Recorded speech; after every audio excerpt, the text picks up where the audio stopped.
안녕하십니까. 전종희 목사입니다. 2월 16일 월요일 매일 성경 묵상입니다. 요한복음 6장 1절로 15절입니다. 그 후에 예수께서 디베라의 갈릴리 바다 건너편으로 가시매 큰 무리가 따르니 이는 병자들에게 행하시는 표적을 보았음이러라. 예수께서 산에 오르사 제자들과 함께 거기 앉으시니 마침 유대인의 명절인 유월절이 가까운지라. 예수께서 눈을 들어 큰 무리가 자기에게로 오는 것을 보시고 빌립에게 이르시되 우리가 어디서 떡을 사서 이 사람들을 먹이겠느냐 하시니 이렇게 말씀하심은 친히 어떻게 하실지를 아시고 빌립을 시험하고자 하심이라. 빌립이 대답하되 각 사람으로 조금씩 받게 할지라도 200데나리온의 떡이 부족하리이다. 제자 중 하나 곧 시몬 베드로의 형제 안드레가 예수께 여짜오되 여기 한 아이가 있어 보리떡 5개와 물고기 2마리를 가지고 있나이다. 그러나 그것이 이 많은 사람에게 얼마나 되게 싸움나이까. 예수께서 이르시되 이 사람들로 앉게 하라 하시니 그곳에 잔디가 많은지라 사람들이 앉으니 수가 5,000명쯤 되더라. 예수께서 떡을 가져 축사하신 후에 앉아있는 자들에게 나눠주시고 물고기도 그렇게 그들의 원대로 주시니라. 그들이 배부른 후에 예수께서 제자들에게 이르시되 남은 조각을 거두고 버리는 것이 없게 하라 하시므로 이에 거두니 보리떡 5개로 먹고 남은 조각이 12바구니에 찼더라. 그 사람들이 예수께서 행하신 이 표적을 보고 말하되 이는 참으로 세상에 오실 그 선지자라 하더라. 그러므로 예수께서 그들이 와서 자기를 억지로 붙들어 임금으로 삼으려는 줄 아시고 다시 혼자 산으로 떠나 가시니라. 아멘.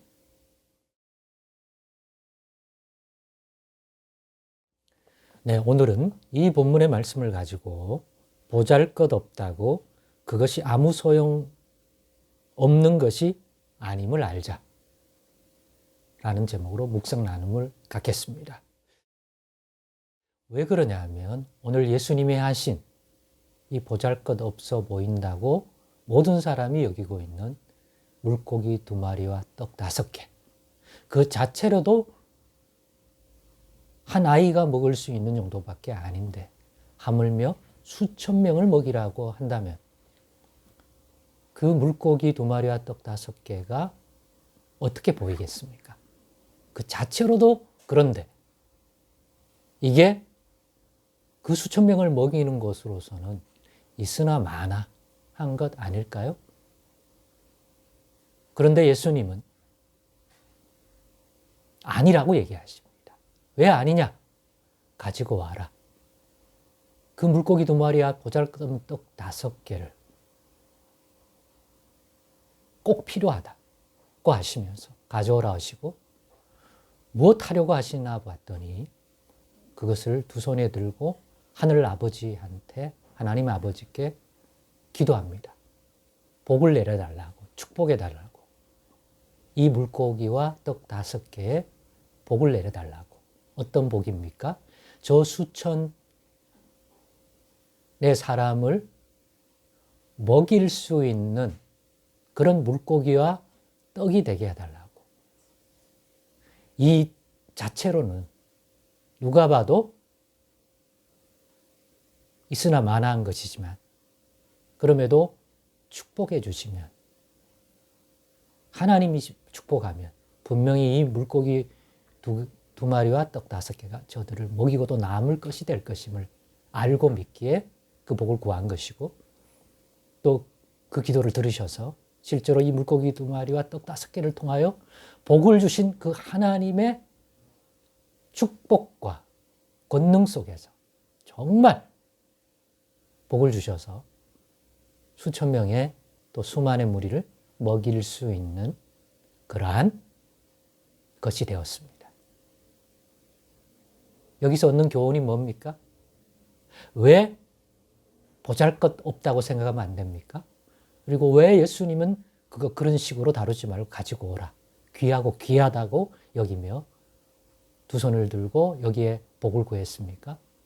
그 물고기와 보잘것없는 떡 5개도 주님이 주신 것이기 때문에, 하나님이 주시지 않으면 가질 수 없기 때문에, 이 세상에서 살아가는 동안 그 사람이 하나님을 믿고 예수를 믿든지 안 믿든지 진리는 뭡니까?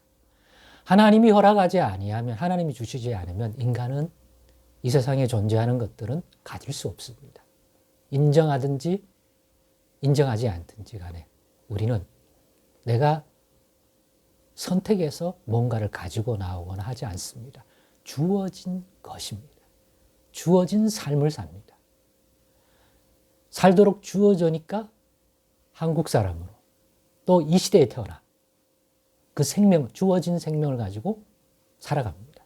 사는 동안은 내 것인 것이 내 것이라고 여겨지니까 이게 하나님이 주신 것이 아니라고 여기지만, 예수님을 믿어 진리를 깨달으면 다 하나님이 주신 거구나. 예수 믿는 자의 생명이나 예수를 아직 몰라 믿지 아니하고 또 어떤 면에서 예수를 대적하는 사람들까지도 그 생명, 그에게 주어져 있는 생명, 물질적인 모든 것, 시공간에 존재하는 모든 것들이 하나님이 주셨기 때문에, 지으셨기 때문에 시작된 겁니다.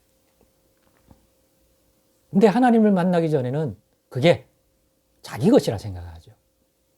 주어져서 내 것처럼 여겨 내게 주신 거니까 그렇게 여기지만, 진리를 깨달으면 하나님의 것을 내게 주셨구나 라고 깨닫는 거예요. 물고기 2마리와 떡 5개, 그 자체로도 보잘것없고 수천 명을 먹이는 내용으로서는 정말 있으나 마나한 거지만, 그 관점이 아니라 이것도 하나님이 주시지 않으면 없을 것이다. 아무리 보잘것없더라도 주님이 주신 것이다. 그러니까 무가치한 것이 아니다. 대신 이 자체로는 문제를 해결할 수 없으니까, 그렇다면 하나님이 주신 것이니 이것을 가지고 하나님이 주신 이것에 더 복을 주셔서 수천 명을 먹일 수 있는 것이 되게 하라고 구할 수는 있겠구나. 근데 구하는데 이거 버리고 구하는 게 아니라 이것도 하나님이 주셨기 때문에 이나마 가진 것이니 귀한 것으로 압니다. 또 하나님이 주신 것입니다. 고백한다면 분명히 하나님이 받으시기에 기뻐하고 합당한 것이 될 것입니다. 여기서 교훈을 얻으십시다. 왜 그러냐? 복을 주셔서 수천 명을 먹이고 남아서 12광줄이나 남았습니다. 그런데 배부르면 사람들이 그 다음에 그냥 그들도 보지도 않는데, 예수님은 버리지 말고 남은 조각을 거두고 버리는 것이 없게 하라 하신 것입니다. 내 배에 들어간 것만 가치 있는 것이 아니라 남은 것도 하나님이 주신 거 아닙니까? 그 전에 물고기 2마리와 떡 5개도 하나님이 주신 것이고, 이 가치를 알아야 이 오병이어의 교훈은 진짜 시작된다고 알 수 있습니다. 먹고 남은 건 챙겨가야죠. 그것도 주님이 주신 것이니까, 내 배부르니까 이제는 필요 없다가 아니라 하나님이 주신 것이구나 귀하게 여기고 또 챙겨가고 또 감사하며 또 필요하고 배고플 때 또 먹으면 되고, 또 이것과 비슷한 상황이 되었을 때 그 남은 조각을 가지고 또 하나의 오병이어의 이 기적과 같은 복을 누리는 바탕이 될 수 있기 때문입니다. 여러분은 여러분의 주신 것 중에 보잘것없다고 지금까지 느낀 게 뭡니까? 여러분의 개인적인 능력, 학력, 지식, 지혜, 건강, 그 무엇입니까? 그걸 여러분이 선택해서 돈 주고 사왔습니까? 좋건 싫건 이야기가 길어지지만 주어진 것 아닙니까? 주인이신 하나님이 주시지 않았다면 그것 존재할 수 없습니다. 비록 지금의 상처 입은 마음에는 아무것도 아닌 것처럼 없으나 마나한 것, 없는 게 낫겠다 싶을 수도 있지만 아닙니다. 물질적 세계, 생명의 세계는 그 자체로 귀한 겁니다. 그러니 귀하게 여기고, 그런데 당장의 문제를 푸는데 별 볼 일 없는 것다면 버리지 마시고, 그것도 주님 주셔서 가진 것이니 고백하고 인정하고, 그러나 문제를 해결하기 위해서는 이것만 갖고 안 되니, 이 지혜로는 안 되니 이 지혜에 복을 주시옵소서 예수 이름으로 내 지혜 부족한 걸 구하고 문제를 해결할 수 있는 그러한 지혜를 달라 하십시오. 건강도 필요하다면 물질도 믿음도 마찬가지입니다. 하나님이 주시지 않고 내 스스로가 가진 믿음은 없습니다. 은사로 주신 믿음이면 다른 사람보다 믿음이 크겠죠. 내 것입니까? 주님이 허락하지 않았다면 있을 수 없는 겁니다. 오늘의 이 교훈 잘 적용하셔서 여러분의 삶의 현장과 마주치는 문제 현장에서 크고 작은 오병이어의 하나님의 복의 역사를 경험해가는 남은 신앙의 여정 되기를 소망합니다. 기도하겠습니다.